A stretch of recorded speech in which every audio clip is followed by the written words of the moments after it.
Hello, whisperers. Welcome to the channel. If you enjoy tonight's tale, don't forget to like, subscribe, and share. It helps more than you know. Now, dim the lights, and let's begin tonight's story.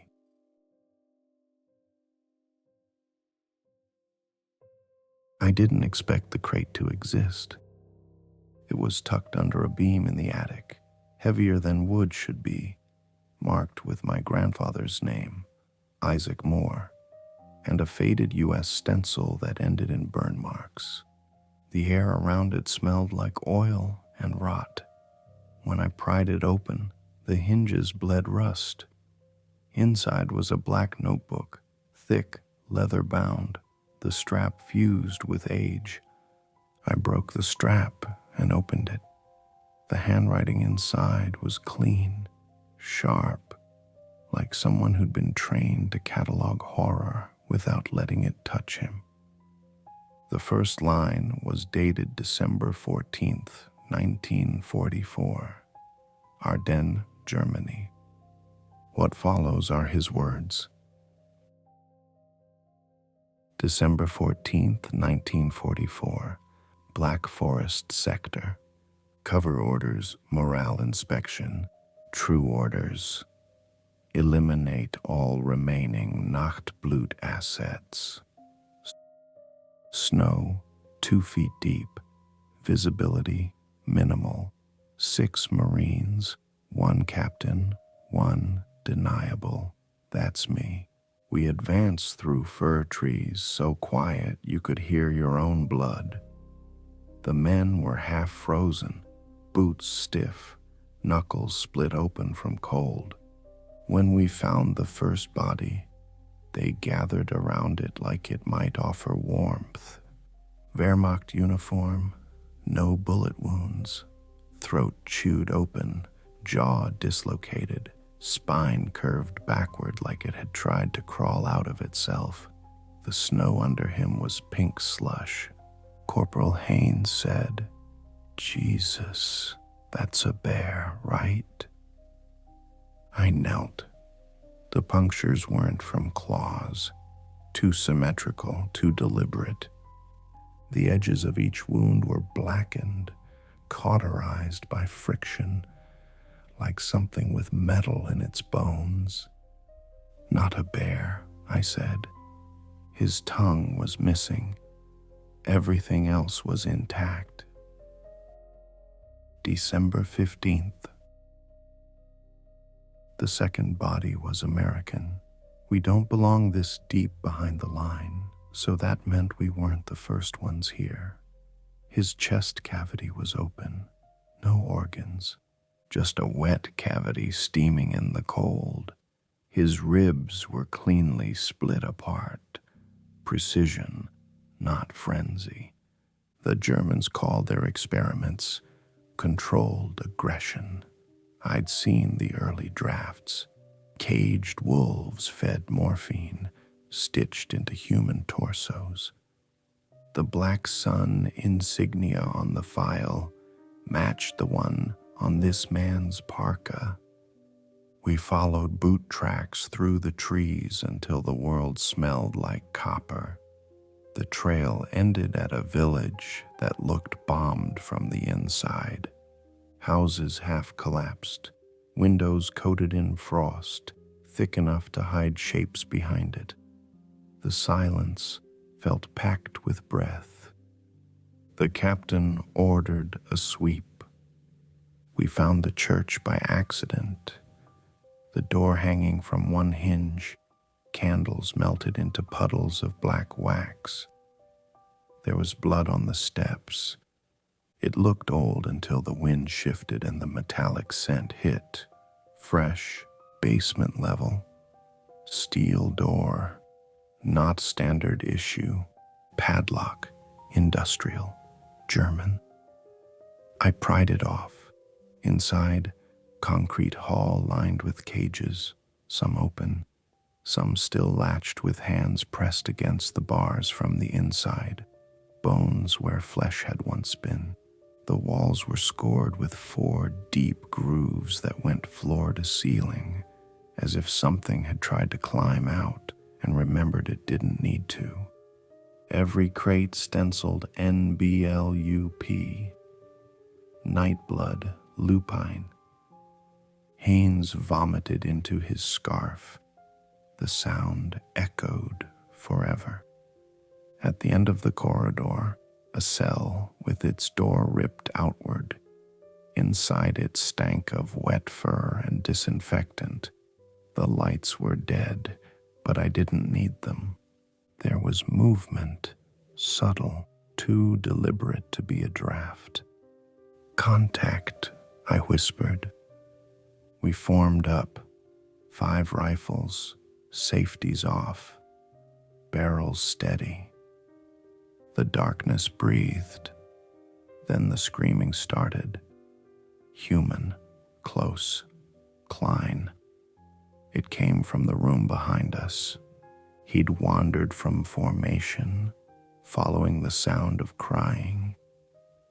We turned. Klein stumbled into the hall, half his face gone, his jaw hung by tendon, tongue swinging like wet rope. His helmet was missing, and his eyes were fixed on the ceiling like he was trying to see something behind it. He didn't fall. He was pulled. Something in the dark above dragged him upward, fast enough to rattle his bones against the stone arch. The ceiling groaned. The rest of us opened fire. Muzzle flashes lit the corridor strobe white. Rounds hit concrete, flesh, air, impossible to tell.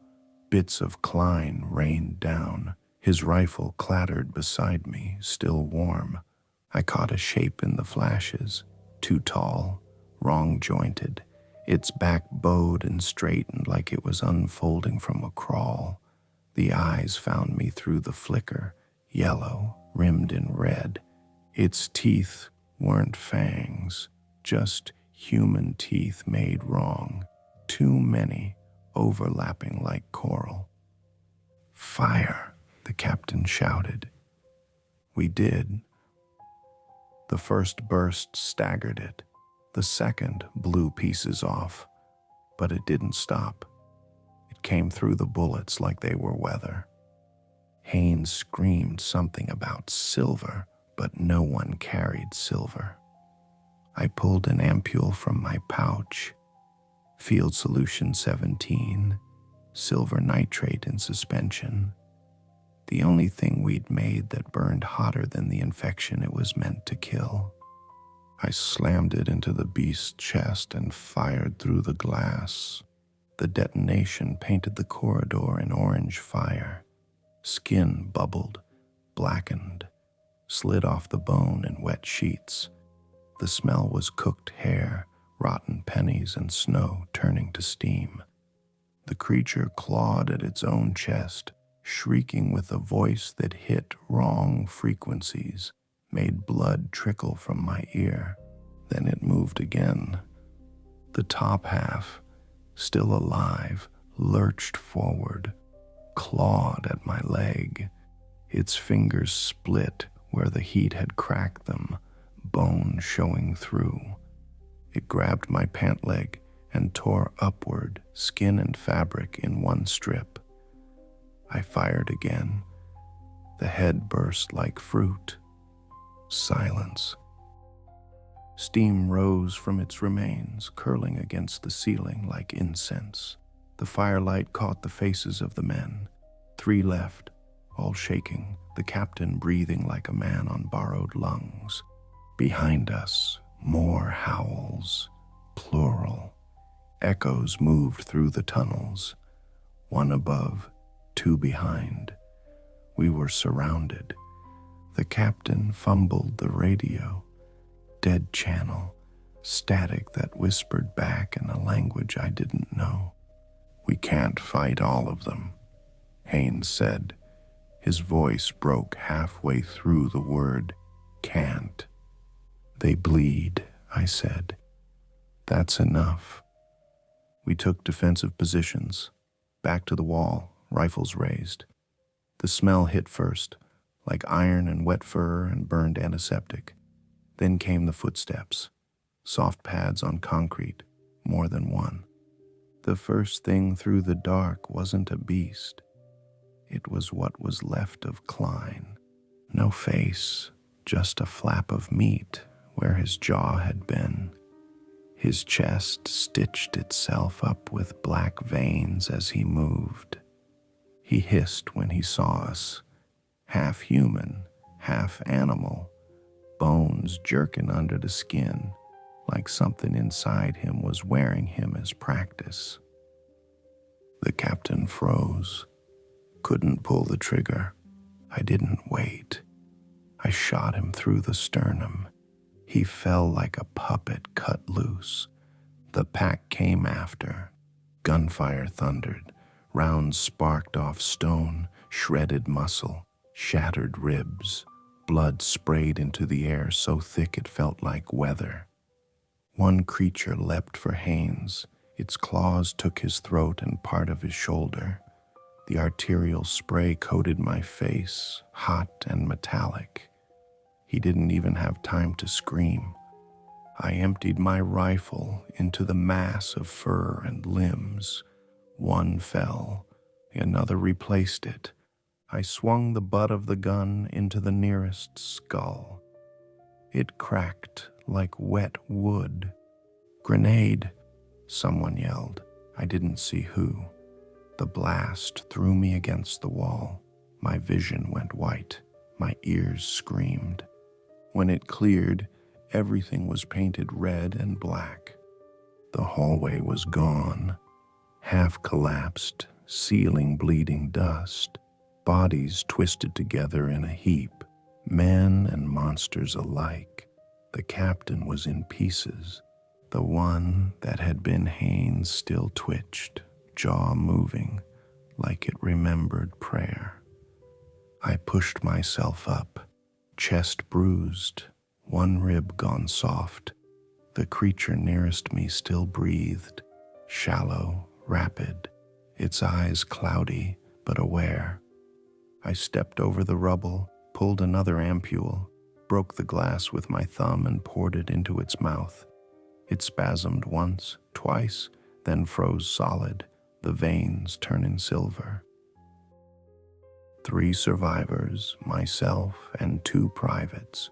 No radio, no daylight. The tunnels go deeper than the map. There are still voices down there. If anyone reads this, Field Solution 17 is temporary. Burn everything. Destroy the bodies. December 16th, 1944. Black Forest Facility. The fire from the lower level hadn't spread yet, but it would. The smoke sat heavy in the air, clinging to every breath like guilt. Only 2 of us left, me and Private Ortiz. Miller was gone, taken down the corridor before I could even raise my rifle. His screams had lasted 9 seconds. I counted. It's what you do to keep sane. We moved fast down another hall lined with cages. I had 3 ampules of Field Solution 17, 1 half-empty magazine, and a combat knife older than I was. Ortiz had a Thompson and nerves made of glass. The overhead lights flickered, showing glimpses through broken windows, gurneys, restraints, piles of bodies left to thaw. Some twitched when the light hit them. Reflex or memory didn't matter. We reached a control room at the end of the corridor. A single observation window looked down into a chamber the size of a church.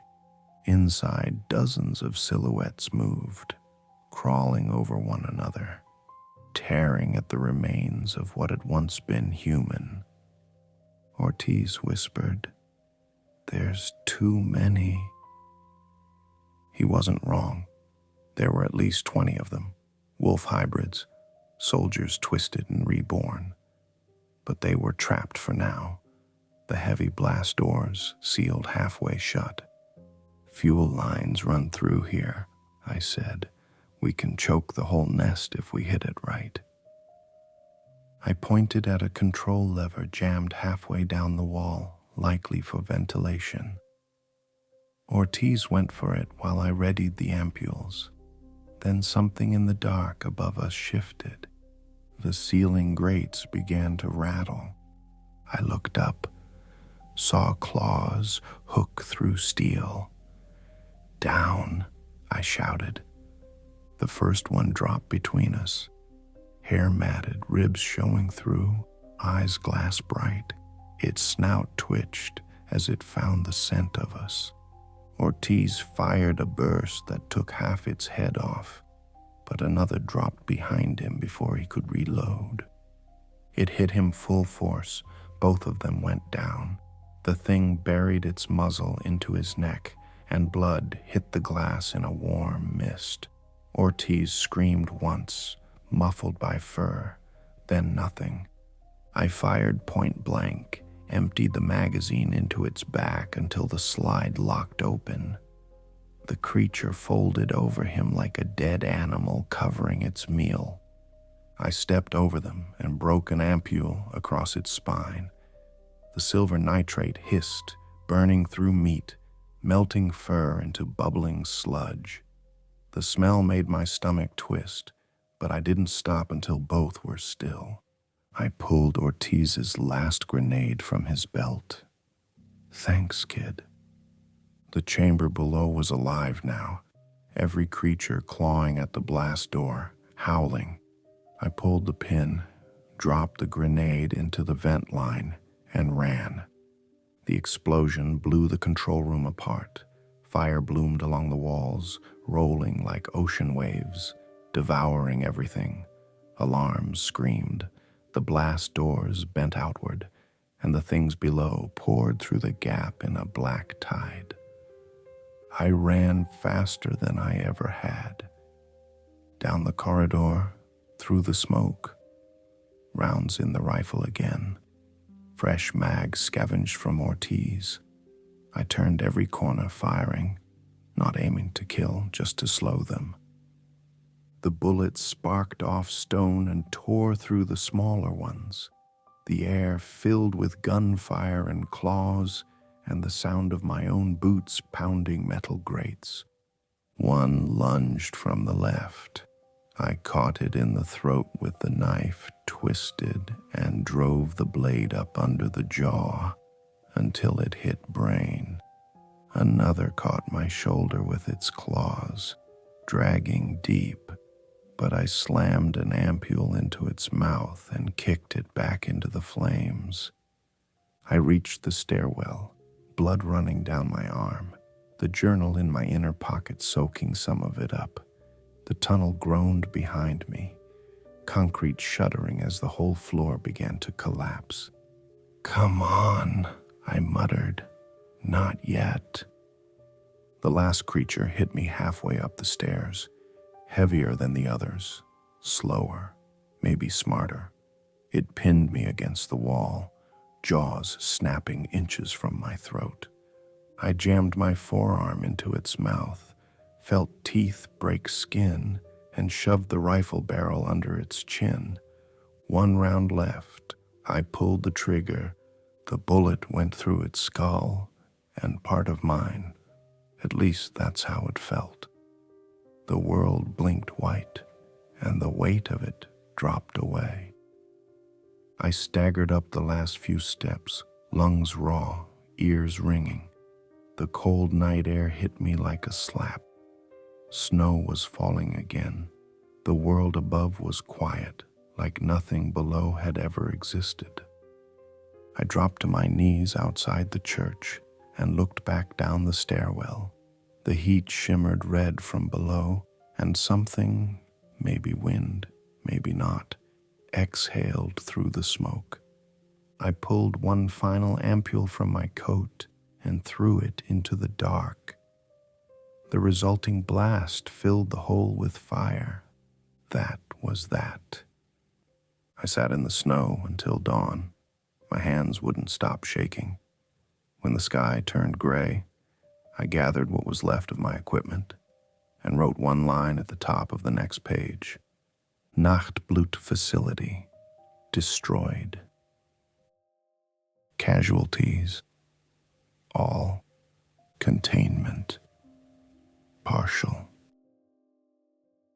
February 1945, Washington, D.C. The city looked clean from the train window, snow falling in gentle sheets, lights burning steady, no sirens. You'd never know half the world was still on fire. They met me on the platform, two men in black coats, no insignia. One handed me a cigarette, the other a folder. No names, no thank you for your service, just questions I wasn't supposed to answer. Operation Nachtblut is concluded, the taller one said. It's contained, I told him. He smiled like that was a joke. You understand the necessity of silence? I understand necessity, I said, and walked away before he could say more. My hands still shook weeks later. Some nights I woke up expecting to hear the crying again, the metallic echo bouncing through the tunnels. I'd see eyes in the dark corners of my room and tell myself they were memories, not ghosts. I burned my uniform in the fireplace. The smell reminded me too much of the facility, of them. When the orders came through, discharge, indefinite leave, all files sealed, I didn't argue. They sent me home with a commendation that didn't exist, signed by an officer who never had a name. The journal came with me, wrapped in oilcloth, sealed in wax. I told myself it was evidence, not guilt, but every time I tried to destroy it, my hand froze. A part of me knew someone would need to know what happened in those tunnels, someone who could finish what I couldn't. March 1945, Maine. I bought a cabin on the coast, said it was for the quiet, it was for the distance. I spent my mornings staring at the water and my nights cataloging the things that still didn't make sense. I heard it again 2 nights before I left, a long, dragging scrape beneath the floorboards, like claws on concrete. It stopped when I stood. Maybe imagination, maybe not. The men in the black coats had followed me this far once. I wasn't waiting to see if they'd do it again. I hid this journal inside the old family home, along with what remained of the ampules. The last page I wrote was short. If you're reading this, it means they didn't bury it deep enough. Don't try to find what I sealed. Burn it if you can. If you hear crying where there shouldn't be any, run.